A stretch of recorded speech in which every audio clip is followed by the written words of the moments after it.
All right, so you know that I'm actually doing a show on police corruption. Here are the two main reasons why the police are corrupt today. One is if any incident ever happens, they'll ask you for your phone number. The second reason is they'll ask you for your email. A police officer does not have the right to contain your phone number or your email, because your phone number and your email is not on your license. So the police are corrupt because they know information about you that they're not allowed to have. And any police officer that asks for a phone number or an email will go to jail. And a police officer recently in Fort Worth did an investigation that was similar to that by obtaining someone's phone number or email, and he's in prison. I did research on it. All right, kitty. You got your scratching post, so you can use that to sharpen your claws and your claws to kill all rats. And that's your condo. It's a cat condo. Along with your whale shark tunnel known as the whale shark tunnel. You can see it has a little catnip right here for the cat to play with, and there's the fins for the whale shark tunnel, which Kitty loves.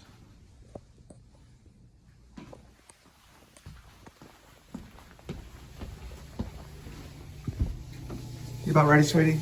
Yep, 1 minute.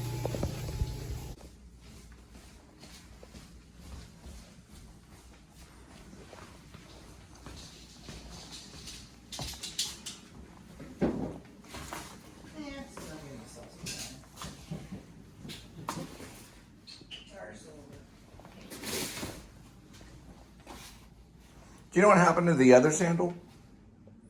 The other what? There was just one sandal. Oh no, I see it right here. I don't know. I haven't used those sandals forever since I'm not allowed outside. You ready to go? Yeah, I'm ready. All right, so you had to put on. Well, it's 107 degrees outside. I just don't want people to get a heat stroke. New York strip would be choosing.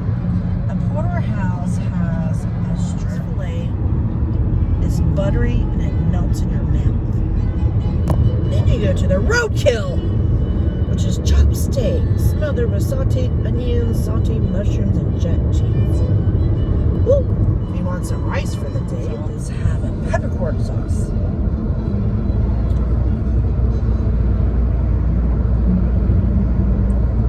What are the sides? Well, there's 12 sides. So, I don't know if I should learn, like, off the menu or try to think about starches and stuff. Steak fries, mashed potatoes, baked potatoes.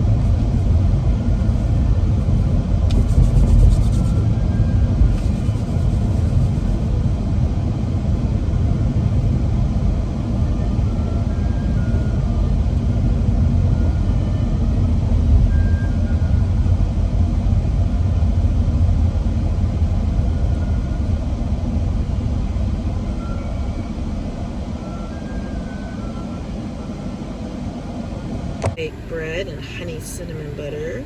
It's all from scratch. Community impact. And like good stuff. Yeah. And this dude. You want some chapstick, please? Yeah, I've got burpees. Thank you.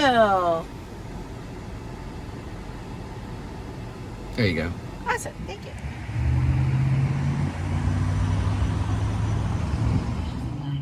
To really embrace the French spirit of things, let's practice some easy French phrases.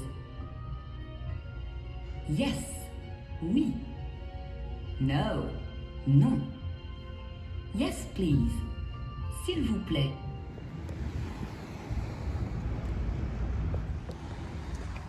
Oh, sorry about that. Here, I can hold your hand now. That's not your hand, that's a folder. There we go. It's interesting right here. It's also large print too. But I'm actually looking for my Mick Mick Heron, which is not right here. It's gonna have an H. This is a C. And oh, you know what? I don't even think it'll be here. It's one over. About over here. It's mystery and thriller. I was looking in the wrong aisle.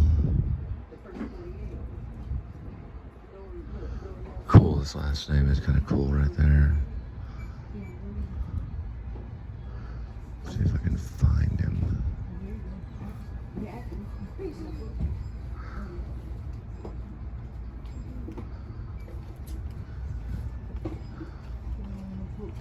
It would be right around here.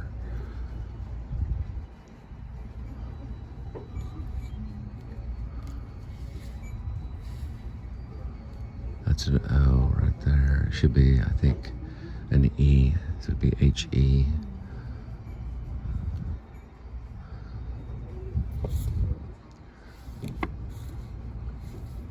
Crazy. They must have sold out. The guy's selling out big time, dude.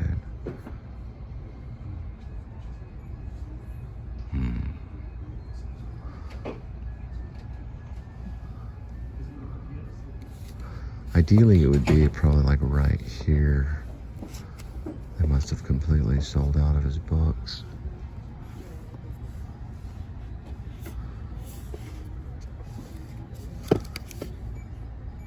It's Reed Hoffman.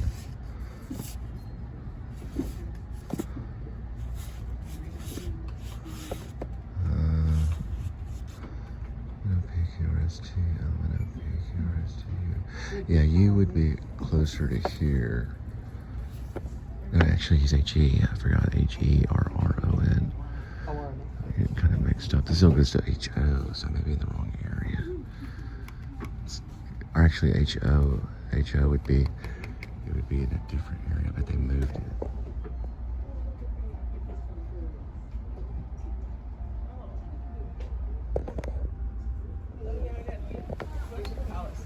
Oh, sorry. Oh, yeah, that's really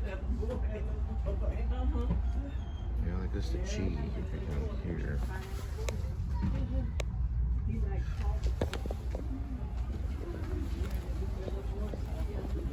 Sometimes he's on an end cap, but he's not on an end cap either. I don't know what this is.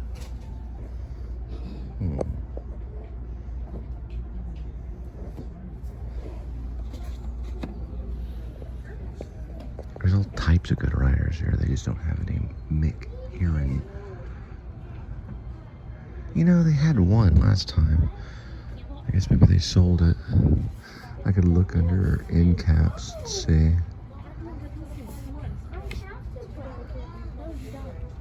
Pretty gray skin. Pretty gray skin.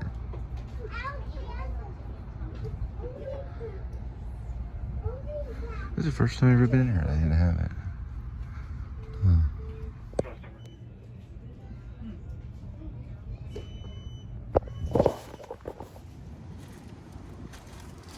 What's wrong with this cart? It's got some kind of device on it or something. It's freaking crazy. Are you about ready?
that looked like it was maybe broken down or something. It looked like maybe the lady had a baby in the back.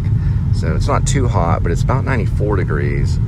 So we're headed back around to see if they were able to get back off the road, because they had their hazards on and they were kind of sitting at a junction.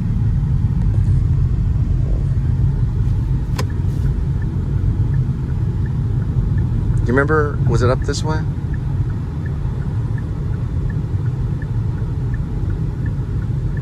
I know I was on this side of the highway when we were passing. She was probably coming up from here trying to get onto the highway. That's what it would make sense. Now she must have got it back on the road. Boy, that looked very dangerous. She was like, looked like she was going on the back seat. She got out of the car and went to the back seat for something. I don't even know what it was. Yeah, I think it was probably right here where this junction goes on to 820.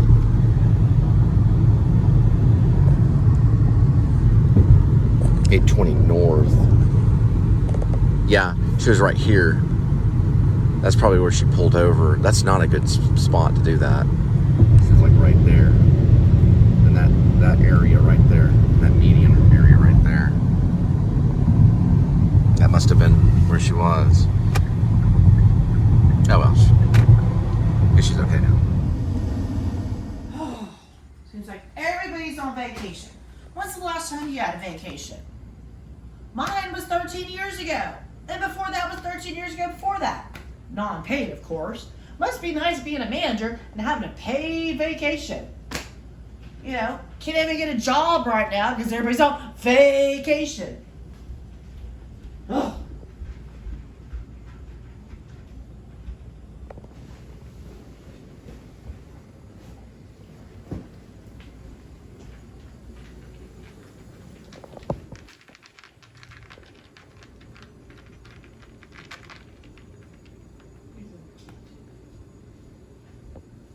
And what I like about kitties is they like to sit on the couch and just hang out all day.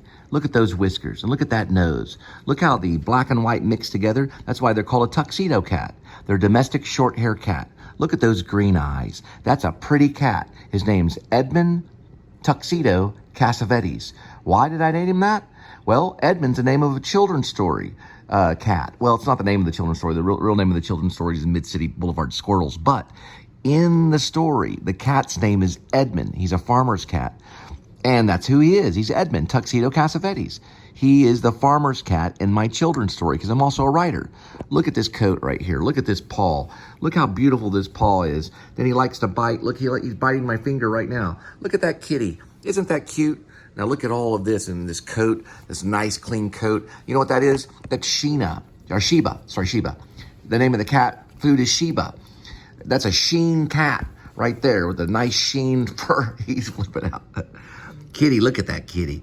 And those nice little paws. And look at that paw right there. Look at the tail right here. He eats Sheba cat food. That's why his coat is so pretty. Oh, and I'm petting him right here, but he's not really allowing me to pet. He's a boxing kitty. That's what he is. He likes to box. Oh, kitty, you're just liking to box all day. Boxing just like a boxer, just like Mike Tyson. Look at that kitty. Boxing all over the place. Look at him. Look at him. Look at him. Where's the mouse? Where's the mouse, kitty? Did you find a mouse? Oh, look at him. Look at his eyes. Oh, look, he's got a little white little thing right in the middle of his eyes right here. That's why he's called Tuxedo Kitty, because he's black and white, just like a tuxedo. He's a domestic short hair. Some people call them tuxies or a tux kitty, a tuxie kitty. That's what you are. Yeah. Look at that kitty. Yeah. Look at that kitty. Oh, he's a pretty kitty. He's on the couch, just hanging out. That's what he does all day. This is called playing with your kitty. Oh, yeah. I'm playing with kitty. Oh, that's fun to do. Ow, he bit me. All right, kitty, we took a break. So there's your whale shark tunnel, which I'm moving away from the door. There's your scratching post for sharpening your nails for any rats. And then right there is your 2-tier cat condo.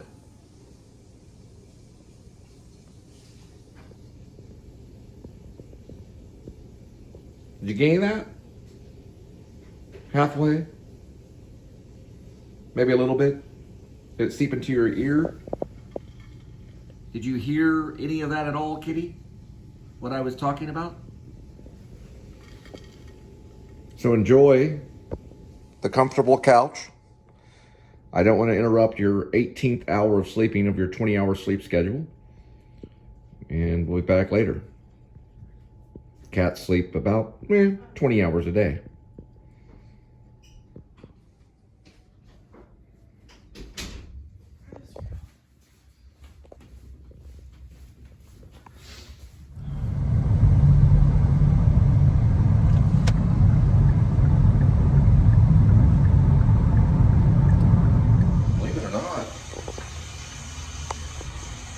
This Whataburger bathroom is clean as a whistle.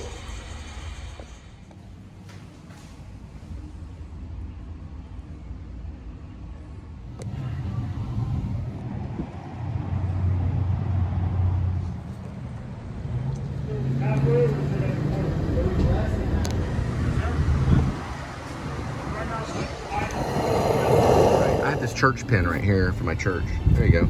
Paper. Oh, paper? I've got memo notes right here. I gotta kill 3 stones in one paper. Right? Is one piece of paper okay? That's fine. Okay. Stupid pen don't work. All right, so when you're on the road, I do suggest some of these. These are pretty good. They're beef sticks. It's Old Wisconsin's, so that's the name of the actual beef stick. These are really good for snacks, things like that. What's really interesting about these is they all have different ways of pilling. So you can actually peel them back different ways. Some of them you rip, some you actually... Sorry, make sure Linda got the shot. And then some of them you rip, and then some of them just, you know, like, I don't know if any of them zip or unbutton or anything like that. Try these out right here. These are a little bit different because they're from Wisconsin, or at least the advertisement is. I don't know where they're really from though. I don't know if they say anywhere on here where they're from, but I don't know if they're, let's see. Yep, they're from Wisconsin.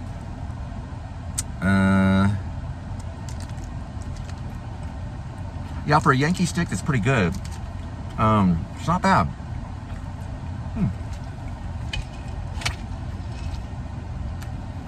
Always made me think of the Blue Jean Committee. If you ever watch documentary now, there's a band called the Blue Jean Committee with Fred Armisen and Bill Hader. And one of the guys quit the band so that he'd go back to a sausage factory. Pretty good.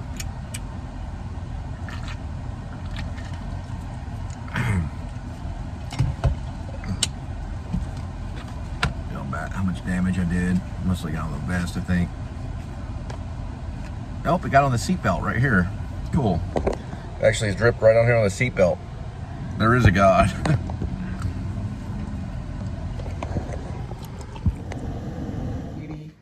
Made another break. There we go.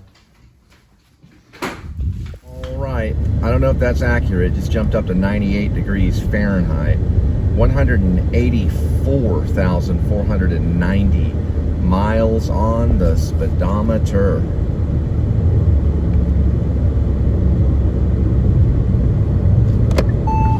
We're dealing with July 22nd, 2023.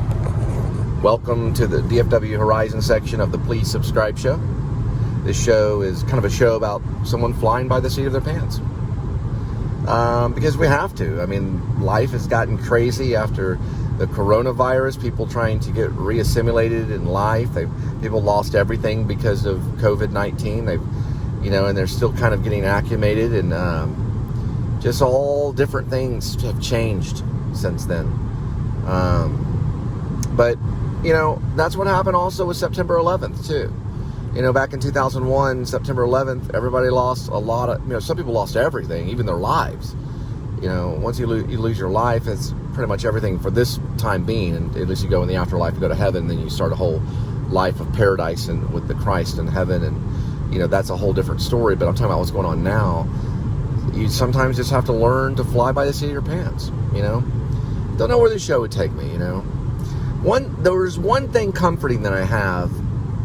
I know this is an odd angle because I don't always do selfies. It's isn't really a selfie, but it's just me kind of turning the camera like this, kind of. But the one thing that I have comforting, or one thing I guess the most comforting thing that I have, other than my cat, my beautiful wife, and things like that, is that I can always upload the show, and kind of tell you how I'm doing.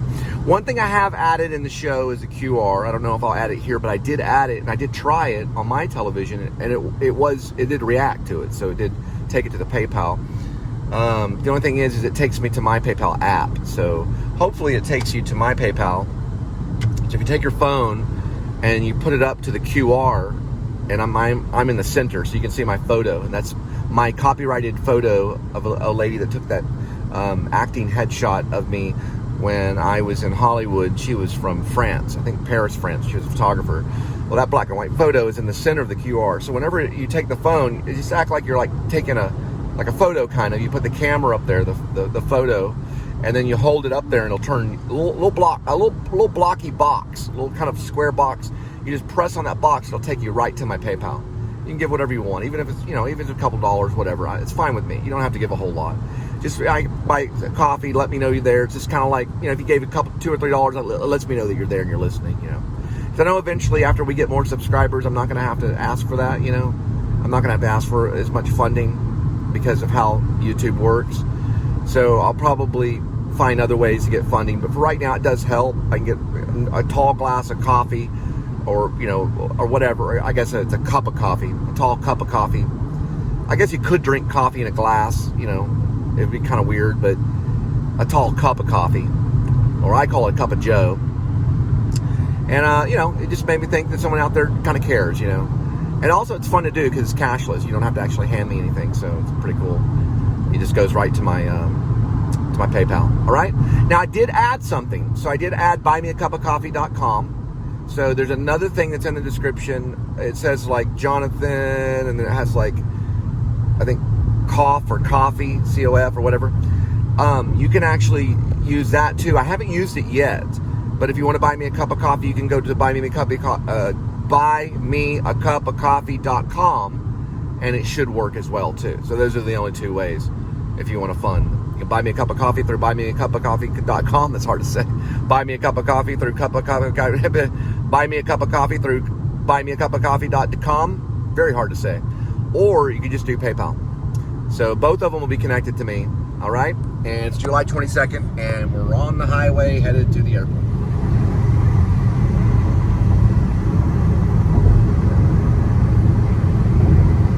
Buy me a cup of coffee through buymeacupofcoffee.com.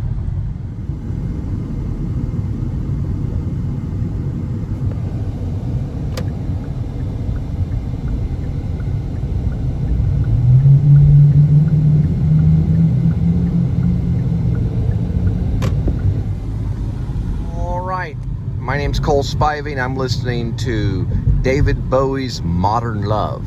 Dun, dun.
Hi, Link.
Straight back that way. Actually, just straight that way.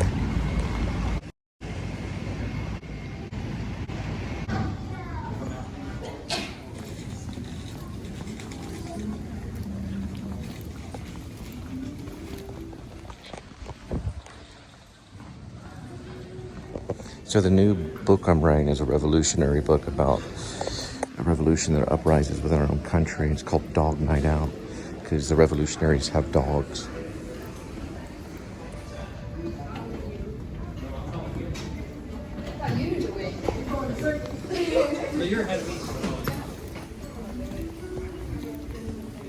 A lot of times I'll stop off at this chapel, just kind of walk in. It's very different than the airport 'cause it's very quiet. Usually the light's on. I'm gonna go ahead and activate the light. And it just kind of has a serene feeling. Sometimes people will shut the door. I always leave the door open. A lot of times there's a Bible or literature here about a certain religion. And someone's shawl. I left someone's shawl right here.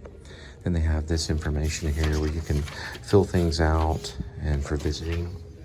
So here's some information here. And here's right here where it talks about thank you for your visiting the chapel. Put your date, your name. You can actually put your address, phone number, your email address. You can put down if you're, if you're military or non-military. Here's some comments you can make about the chapel. And this is about the DFW Airport Interfaith chaplaincy. So obviously it's related to Christianity because chaplain is a word related to Christianity. So that's obviously right here. You can kind of tell. And you have this right here. So priest isn't exactly Protestant, but they do have priest and probably maybe Protestant too. I'm assuming they share. That's why it's interfaith. So they're not kind of completely hiding the Christianity, but they're on the side of Christianity on that. Look for any kind of Bibles or anything. Don't really see any. Just seeing if there's one Bible, because usually in every hotel room, there's always at least one Bible. So don't see a Bible, but that kind of is kind of a cross there. So I'm assuming probably mostly Probably Christianity is what I'm thinking.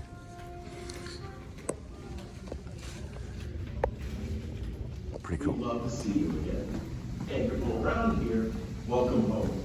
And to everyone, thank you for choosing to travel through DFW International Airport.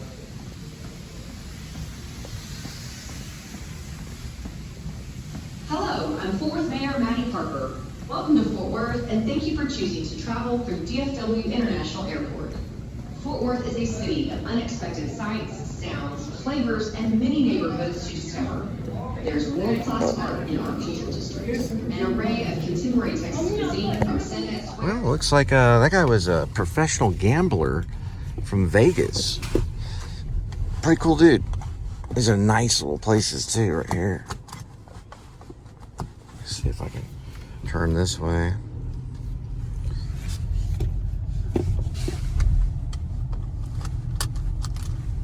But he said the hardest part of it is poker is, well, it's not the hardest part, but it's keeping the poker face. I'm a big fan of Rounders, the movie Rounders. All right, so Linda does the food industry stuff, and so she's got a new job. It's on the low, hush hush, not gonna talk about it. But she did work for Einstein Bagels. She was my manager at Einstein Bagels. So what she's gonna do with this new job that she has, since they serve frappuccinos and different type of drinks, it's to, like, let's just say people that have money. It's an upper end kind of thing. So she's going to go to Starbucks because she figures Starbucks is like the best way to learn how to make the top of the rate drinks, you know, how they do it. And so I said, well, how much different can it be? How much different can it be from, you know, Einstein Bagels? And she's like, well, you know, Starbucks really knows how to make the drinks. And I'm like, okay, well, but how much different can it be from Einstein Bagels? You know, it's got to be basically ballpark figure the same thing. She's like, no, Starbucks does it a certain way. We got to go, you know, to Starbucks and learn how to do frappuccinos and all this stuff, and how to make the, you know, the fancy drinks or whatever, because they make a lot of different drinks at Starbucks, and plus they charge quite a bit. It's like $10 for a drink or something, $7 for a drink or whatever, you know, depending on what kind of drink you get. So we're gonna go to Starbucks. And we're going to question how they, well, we're going to interview, we're going to investigate at Starbucks how people make frappuccinos and, or, you know, Starbucks. What do they call them? They call them a barista or something. They have a fancy name. You know, when you work at Starbucks, you're a barista or something weird. I don't know the name of it, but anyway, we'll figure that out too. So we'll figure out what they're called at Starbucks, you know, what they classify themselves as, and then we're going to figure out how to make frappuccinos and cappuccinos and things like that, and I'm going to see how much footage I can actually get before they throw a fit. You know how people get when you start, you know, trying to figure out what they do. But what I'll probably do, and this is my plan when we go into Starbucks, is first I'm going to get all the footage that I need. Then I'm probably going to hold the phone down, like to my side, if you've watched some of my shows, how I do, so you can just hear what's going on. So if the phone is ever like this and down that way, that basically means that I'm just getting like a sound, because this is also a microphone. So if the phone's like that, then that means I'm just getting sound only. So then I'll ask them about the drink so they can give me information. Then the next thing I'll do is I'll do what's called a cutaway, if you know anything about editing. That means I'll have footage that's laid out of them working, which they won't even know that I'm getting that footage, because I'll be kind of sneaky about it. And then as they tell me what the frappuccino is and what they do, the process of making a frappuccino or a cappuccino, then I'll probably overlay it on a voiceover with a cutaway, which I don't do a lot of that. Mostly I just kind of show you the experience of what we're going through at the present moment kind of thing. That's just my style of filmmaking. I just like it better. It's like really being there, rather than putting all these cutaways. And I do some cutaways, not a whole lot. I try to keep it just how it plays out the best that I can. Okay? So I just want to throw that out there, because pretty soon, maybe in the next couple of days or so, we're going to do a Starbucks vlog. That means we'll show up at Starbucks, I'll probably get an exterior shot at Starbucks, and I'll talk to, you know, a Starbucks barista, or whatever they're called. And then I'll talk to them about the frappuccinos, cappuccinos, and espressos, and all the wonderful drinks that they make. Okay?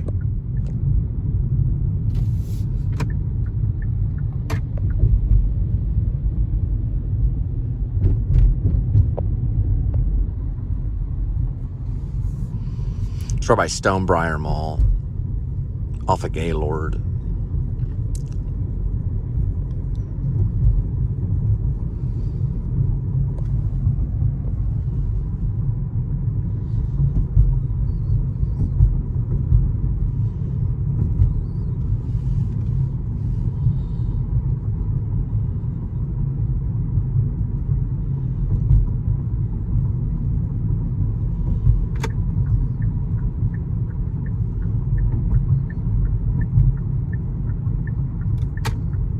Pretty much like Plano Legacy area.